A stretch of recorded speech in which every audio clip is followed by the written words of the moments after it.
Bonjour tout le monde, j'espère que vous allez bien. Je vous retrouve pour une nouvelle vidéo dans laquelle je vais vous montrer ma palle automnale. Alors, quand je parle de palle automnale, je vais en fait vous parler des livres que je compte lire pour les mois d'octobre et novembre. Je sais que décembre fait aussi partie de l'automne, mais en fait, je me réserve décembre pour peut-être avoir le choix de lecture plus, plus de lecture de Noël en fait, puisque c'est quand même la période où on approche des fêtes. Et bon, moi, c'est un moment que j'aime bien. J'entends beaucoup de gens autour de moi qui n'aiment pas cette période. Moi, je sais pas le cas. J'aime bien cette période et du coup, voilà, je me laisse le mois de décembre disponible pour pouvoir lire ce genre de lecture. Je pense que je referai du coup une palle hivernale, que je la ferai en 2 parties, c'est-à-dire que je ferai une partie pour novembre, pas novembre justement, mais décembre et janvier, et une deuxième partie pour février et mars, et comme ça après on pourra repartir sur une palle printanière à partir du mois d'avril. Voilà, alors je choisis mes pales, enfin je choisis pas mes pales, je les pioche au hasard. Je suis quelqu'un qui a beaucoup de mal à me décider, quant aux lectures que je dois me lancer, parce que toutes les lectures que j'achète, tous les livres que j'achète me font terriblement envie. Donc je ne sais jamais vers quelle lecture aller. J'ai rarement des préférences. Bon, bien sûr, en fonction de l'humeur, des fois, j'ai plus envie d'une lecture que d'une autre. Mais justement, je me pioche plusieurs livres pour avoir une palle sur plusieurs mois.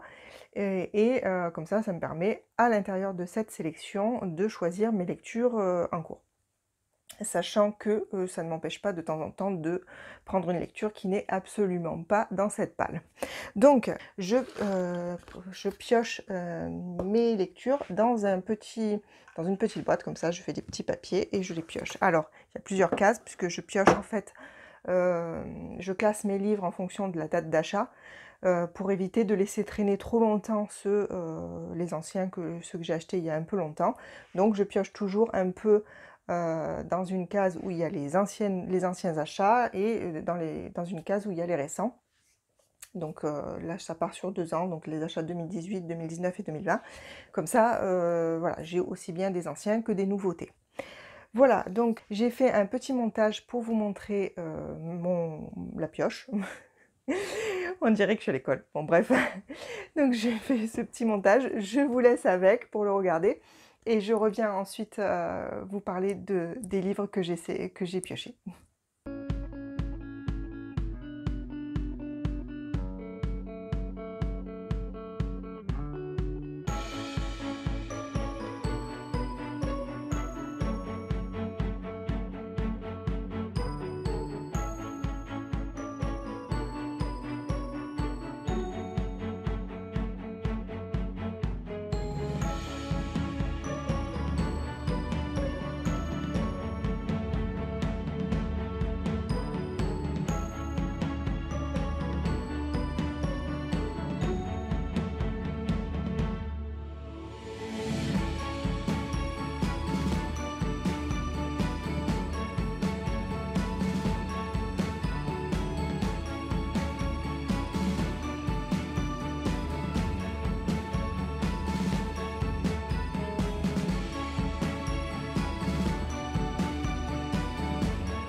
Alors voilà, j'espère que ce petit montage vous a plu. C'est pas grand-chose, mais voilà, c'est ma façon de fonctionner.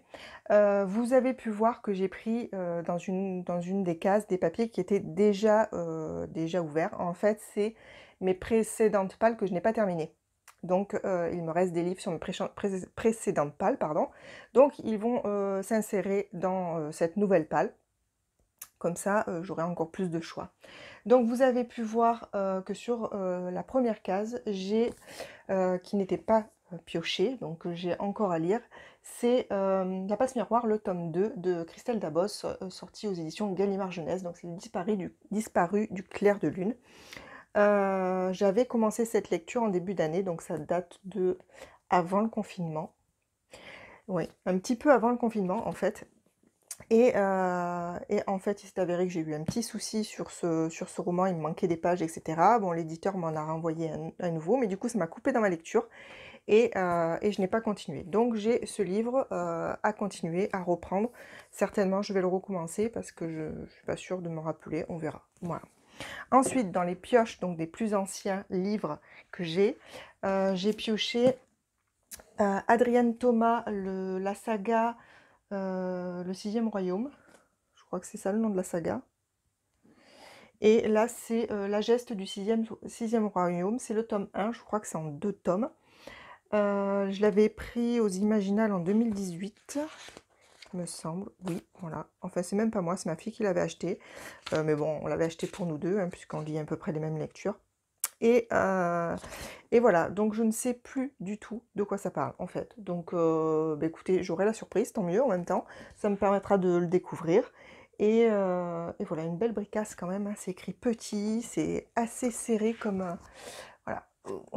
Donc, je pense pas que je vais commencer par celui-là. Ensuite, un livre que... Alors, j'ai acheté ça en 2013, à sa sortie, je crois. 2013, oui.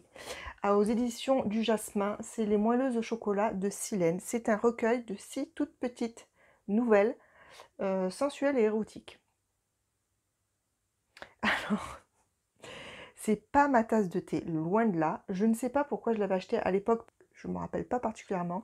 Je découvrais cette autrice que j'aimais beaucoup, que j'avais beaucoup aimée dans 14-14 notamment. Et dans, qu'est-ce que j'ai d'elle ici, j'ai Les Lettres volées, voilà, qui sortaient aux éditions Castelmore. Voilà, j'aimais beaucoup j'aime beaucoup ce qu'elle écrit en fait en règle générale. D'ailleurs, il y a une série que j'ai envie de m'acheter mais qui est sortie en poche. Je me rappelle plus ce que c'est, Moana, je crois. Que j'ai envie qui est dans ma wishlist aussi. Et du coup, ben, elle avait sorti ce tout petit recueil et ben, je me suis laissée tenter. Franchement, je suis pas certaine de le lire, mais on verra. Ensuite, pour l'année 2019, j'avais dans ma palle estivale que je n'ai pas encore lu, Le Serment de l'orage de Gabriel Katz, le livre 1 sorti aux éditions Brajlon dans la collection Big Bang. Donc là, je vous mets le petit i vers ma palle estivale dans lequel je fais le résumé de ce livre et de toute une autre partie, parce que je ne sais pas si vous avez fait attention, sur 2020, il y a beaucoup de livres qui était dans ma palle estivale que je n'ai pas lu. Donc je reviendrai pas sur les résumés parce que je veux pas que la vidéo soit trop longue et puis je veux pas que voilà être trop redondante non plus. Donc je vous invite à aller voir la palle estivale si jamais ça vous intéresse. Sinon, vous inquiétez pas, à chaque fois je mets tous les références des livres dans la barre d'infos. Comme ça, si vous voulez une référence de livre pour aller regarder, vous la trouverez là. Donc, que j'ai pioché en plus. C'est le livre de Johanna Marines, Herstronomie. Donc là, c'est sorti aux éditions Mots-en-Flots. Donc c'est une histoire, c'est un livre d'anticipation, donc un futur où l'air qu'on respire est devenu mortel, donc on vit sous cloche, enfin c'est quelque chose comme ça. Il me semble, je ne vais pas dire de bêtises, que Plume Blanche le ressort cette année dans sa collection, alors je ne sais plus laquelle, sous le nom Oxygène. En fait, en regardant les sorties du mois d'octobre, j'avais repéré ce livre qui m'intéressait beaucoup, Oxygène, et en lisant le résumé, ben, j'ai l'impression que c'est le même. Donc je me demande si Plume Blanche n'a pas réédité ce bouquin, donc à voir. Je leur demanderai peut-être là aux Aventuriales, si j'ai l'occasion, ou à l'autrice, puisque je crois qu'elle y est. et je lui poserai peut-être la question. Ensuite, j'ai pioché Il nous reste le ciel, le tome 2, La veine du pendu, sorti aux éditions Bragelonne de Chloé Bertrand. Alors maintenant c'est Chloé Jo Bertrand, je crois. Donc cette série, pareil, je vous invite à aller voir ce que j'en dis dans ma vidéo, les séries que je n'ai pas finies, puisqu'elle en fait partie.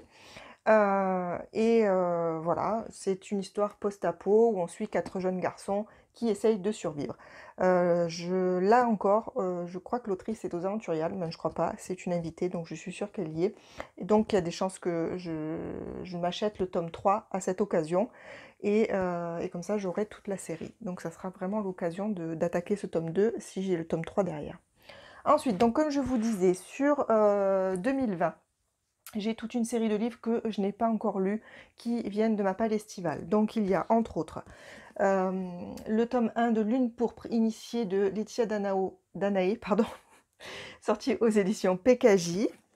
Ensuite, j'ai le Virginie Grimaldi, Les grands temps de rallumer les étoiles, sorti aux éditions Le Livre de Poche. La grosse intégrale d'Hunger Games pour la première trilogie de Suzanne Collins, sortie aux éditions PKJ.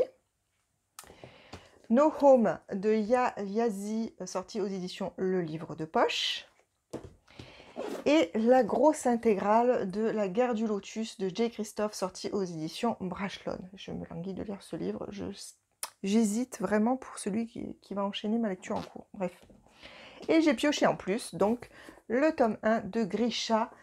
C'est un livre que j'ai un petit peu peur de lire parce que si vous me suivez, vous le savez maintenant, je suis une très très grande fan de Six of Crows, qui est une duologie qui est vraiment un gros coup de cœur. Et j'ai lu pas mal d'avis sur cette trilogie Grisha où il était dit qu'elle était un peu moins bien que la duologie Six of Crows. Bon, du coup je sais à quoi m'attendre, donc bon, je devrais pas avoir peur de la lire, donc j'espère me lancer bientôt. Et le dernier, que je suis très très très contente d'avoir pioché, c'est Les mots bleus, pardon, de Christine Ferré-Fleury, sorti aux éditions Gulfstream, sorti aux éditions Gulfstream dans leur collection Echo.